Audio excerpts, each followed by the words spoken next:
can see here iron and steel industry. India is an important iron steel producing country in the world, yet we are not able to perform our full potential largely due to high cost and limited availability of coking coal. ठीक है, high cost है coking coal की and we have limited stocks of coking coal. ठीक है, and lower productivity of labor. Often the labor is, they are not working efficiently, और बहुत हमारे यहाँ पे थोड़ी सी प्रॉब्लम है, social problems, irregular supply of energy and poor infrastructure. So these are some basic reasons क्यों हमारी जो इंडस्ट्रीज हैं, iron steel industry, they are not able to produce good quality of iron steel. ठीक है, ये data को हम आगे, this is low productivity of labor. You can see people are in factories. अगर वो आधे घंटे काम करते हैं तो 1 घंटा रेस्ट करते हैं. ठीक है, तो it is irregular supply of energy. You can सी जो हमारे यहाँ पे इलेक्ट्रिसिटी का प्रॉब्लम है ये बहुत ज्यादा है. Poor infrastructure. You can see the traffic jam situation basically we can see in large cities, in metro cities. Okay, now look at the next topic. I am continuing from chemical industry से start करते हैं. देखो एक चीज यहाँ पे और ही है. We also import good quality steel from other countries. However, the overall production of steel is not audible. Okay. देखो we are on page number 72. We also import good quality steel. हम इंपोर्ट करते हैं good quality steel को. Ma'am you are not audible. But यहाँ तो मैं कोई Swati ma'am. Yes, can you see screen? Is it visible? Yes ma'am, you are audible also. I think Swati Okay. have network issues. Okay, चलिए तो देखते हैं कि देखिए कुछ प्रॉब्लम्स हमने देखी आयरन स्टील इंडस्ट्रीज की. इसके साथ ही साथ we are importing good quality steel from other countries. ठीक है, however the overall production there might be some problem Swasthya because I think यहाँ से तो कुछ भी मैंने किया नहीं है and mic is working as it is. others, what about others? Can you listen all of you? Ma'am, you are audible. सुनाई दे रहा है ना सभी को? Yes ma'am, you are audible. Swasthya please check once again. Check once again. एक बार unmute करके mute करिए फिर से. कुछ प्रॉब्लम आ रही है, हेडफोन को एक बार चेक करिए. ठीक है, चलिए तो हम देखते हैं. धीरे धीरे बच्चे क्लास छोड़ देते हैं. भाई सेकंड पीरियड में क्या प्रॉब्लम है, आप लोग को पढ़ना नहीं चाहते हैं?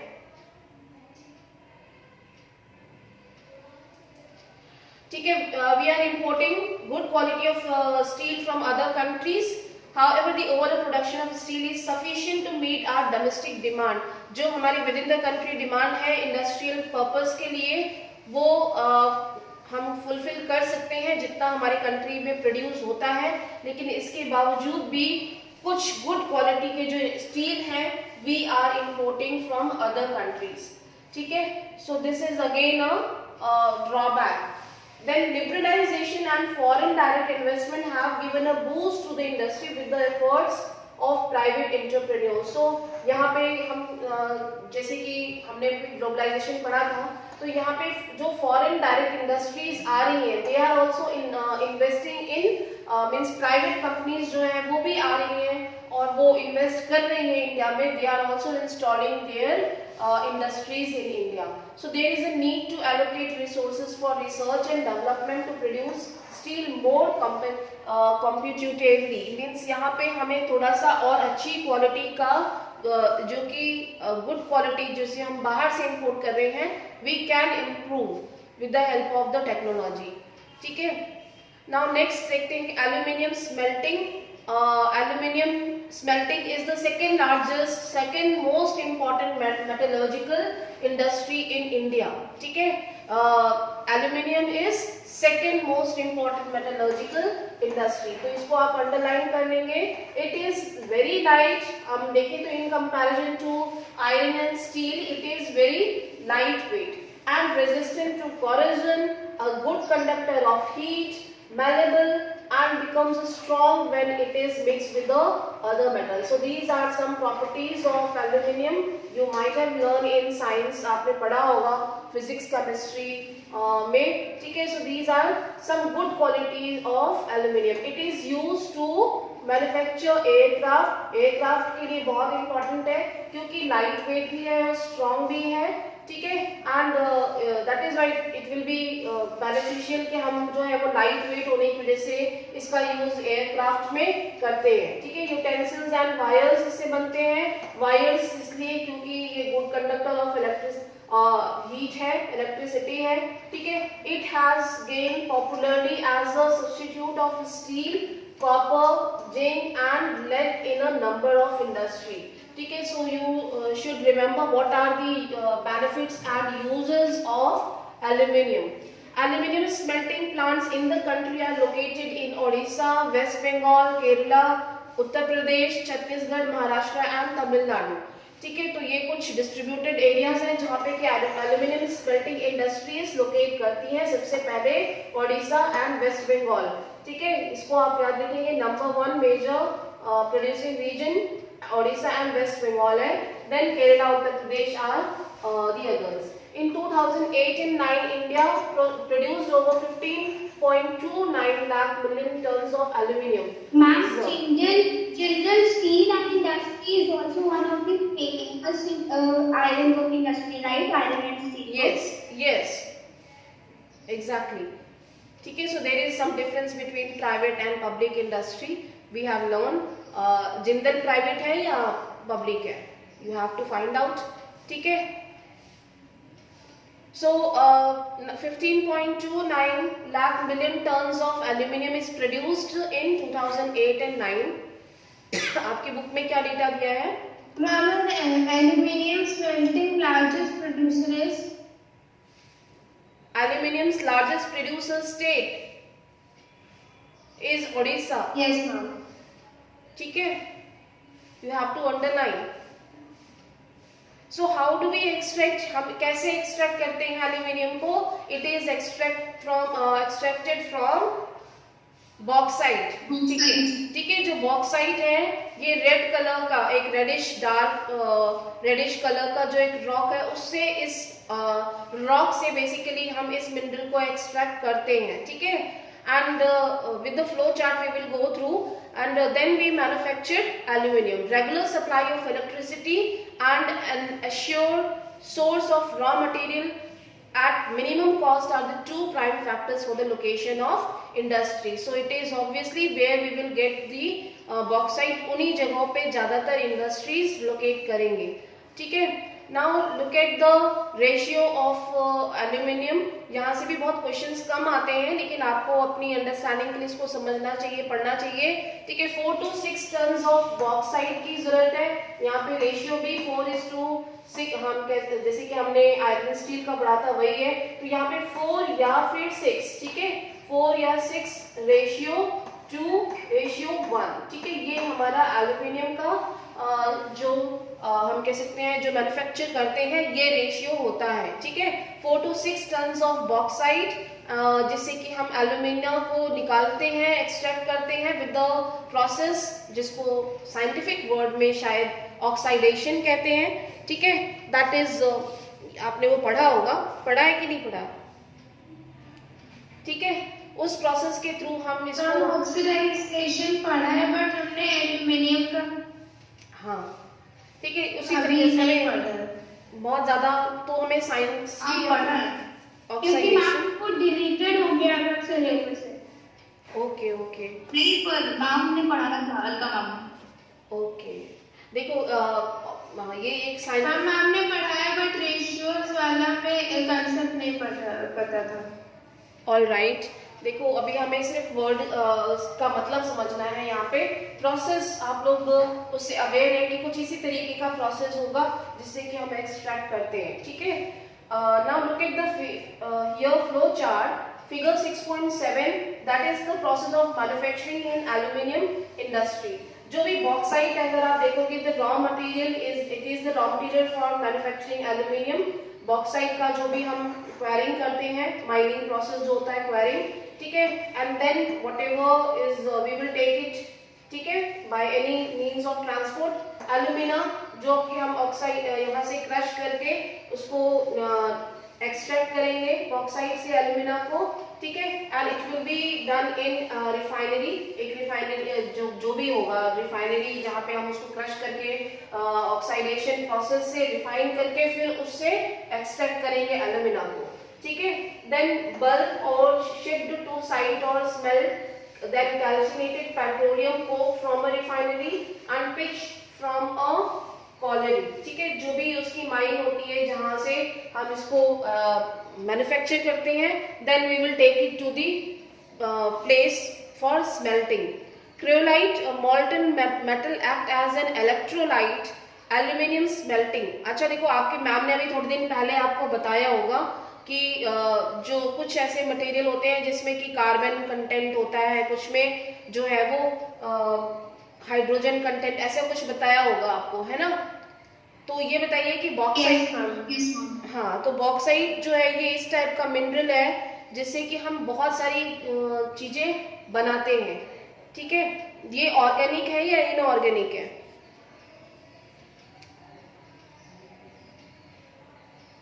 मैम अगर वो कार्बन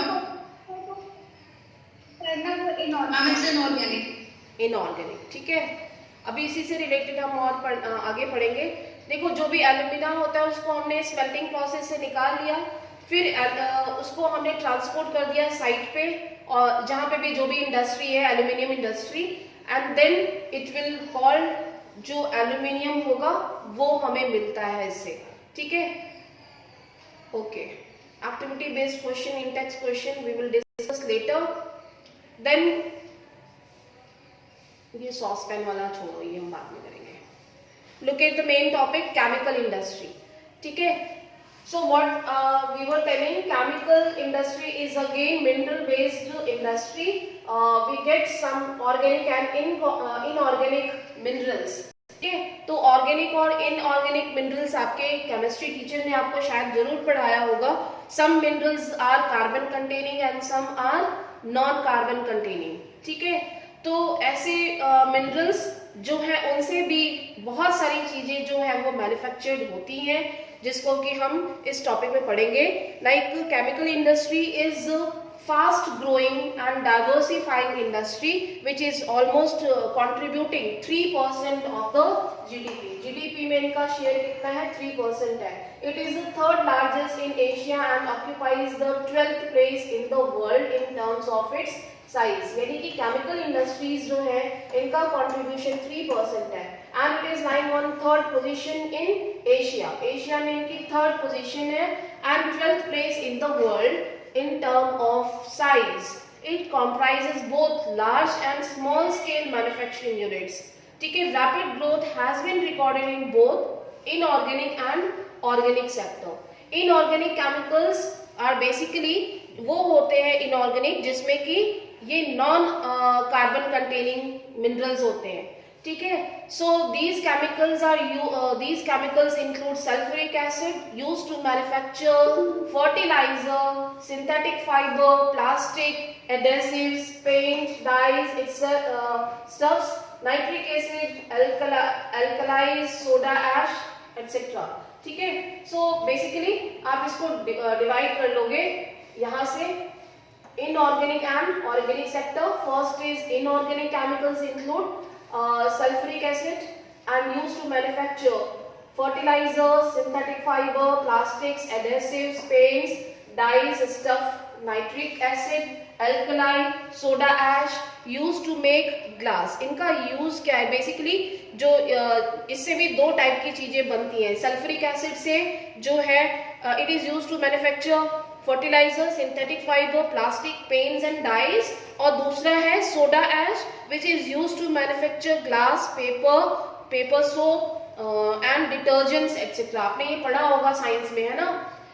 देखो, जो दो टाइप की चीजें हैं यहाँ पे, एक सोडा ऐश का यूज क्या है? It is use to make glass, soaps and detergent, paper and caustic soda, ठीक है। इनसे ये चीज बनती है, यानी कि इसमें भी दो चीजें हो रही हैं। इनऑर्गेनिक केमिकल से दो चीजें बन रही हैं। एक तो बन रहा है सल्फ्यूरिक एसिड जिसमें होता है, जिससे fertiliser, synthetic fibre, plastic, paints and dyes वगैरह बन रहे हैं। और दूसरा क्या है, सोडा ऐश। सोडा ऐश जो है उससे भी अलग अलग टाइप की चीजें बन रही हैं, ठीक है। So these industries are widely spread over the country, ठीक है। ये स्वास्थ्य Ma'am, soda ashes enhances sodium carbonate. Yes. अब देखो ये सारे केमिकल नेम्स हैं, तो इतना ज्यादा हमें इतना भी डीप नहीं चले जाना है इसमें, ठीक है। हमें सिर्फ इसका यूज पता होना हाँ, चाहिए। केमिस्ट्री में था। हाँ, अब उतना मुझे नहीं है ना, क्योंकि वो मेरे सर के ऊपर से चला जाएगा। अगर आप मुझे केमिकल नेम्स बनाएंगे तो वो मुझे याद नहीं रहेगा, ठीक है। आपको याद रखना है ये चीज, अंडरस्टूड, ठीक है। प्रगति, कशिश,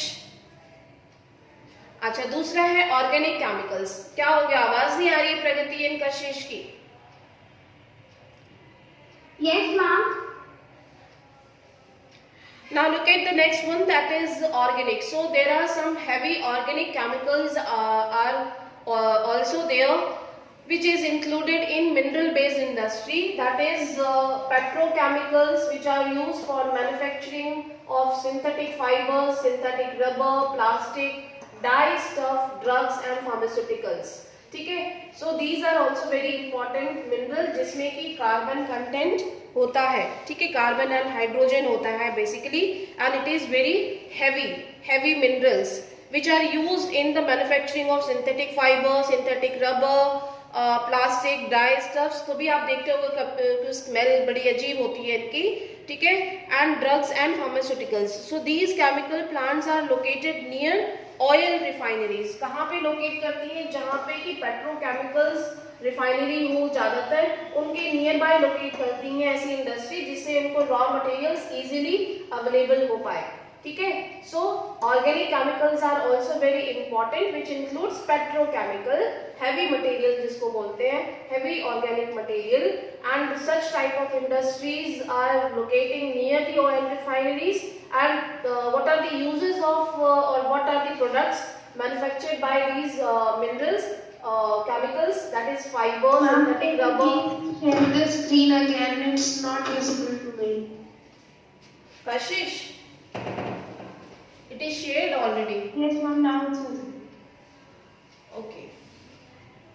तो देखो ये उन्हीं जगह पे होगी जहाँ पे पेट्रोकेमिकल रिफाइनरीज होंगी, क्योंकि इसको हम बहुत टाइम तक जो है वो स्टोर नहीं कर सकते, और इसको मूव करना, ट्रांसपोर्ट करना डिफिकल्ट होता है।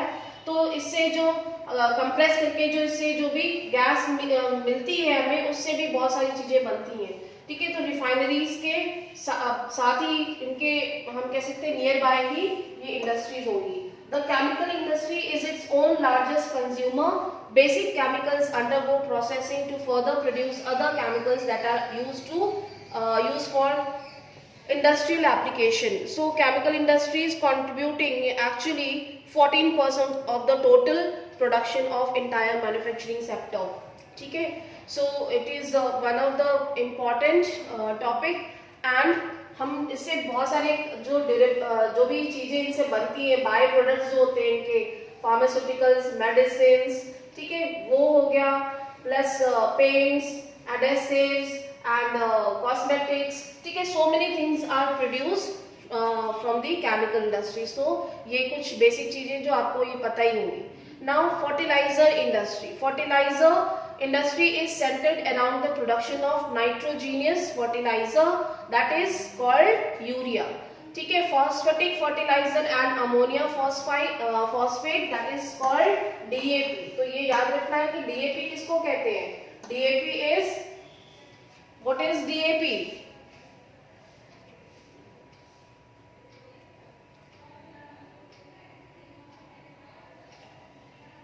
Yes, what is DAP? Don't know.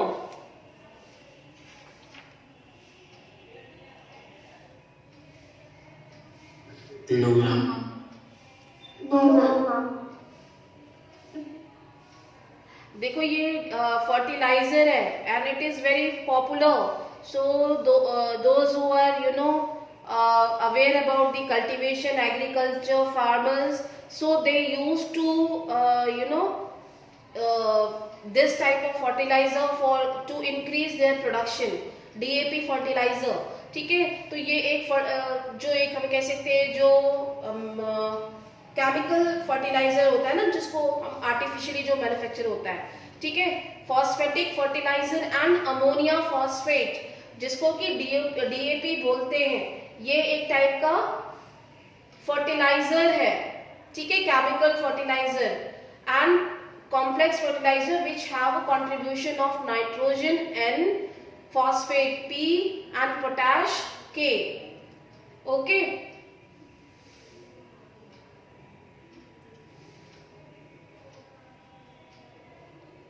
And the third one is potash is entirely imported as the country does not have any reserves of commercially usable potash or potassium compounds in any form. सो ये जो है chemicals हमें कहाँ से मिलते हैं, ये fertiliser जितनी भी टाइप की बनती हैं, ये पोटाश और नाइट्रोजन, ठीक है, इन चीज़ों से मिलती हैं। और ज़्यादातर पोटाश और ये फर्टिलाइजर्स जो है इंडिया में बहुत ही कम है, इसके रिजर्व्स। हम ज़्यादातर जो इंडिया है वो इसे इंपोर्ट कर रहा है फर्टिलाइजर्स को। एक मिनट, यस मैम।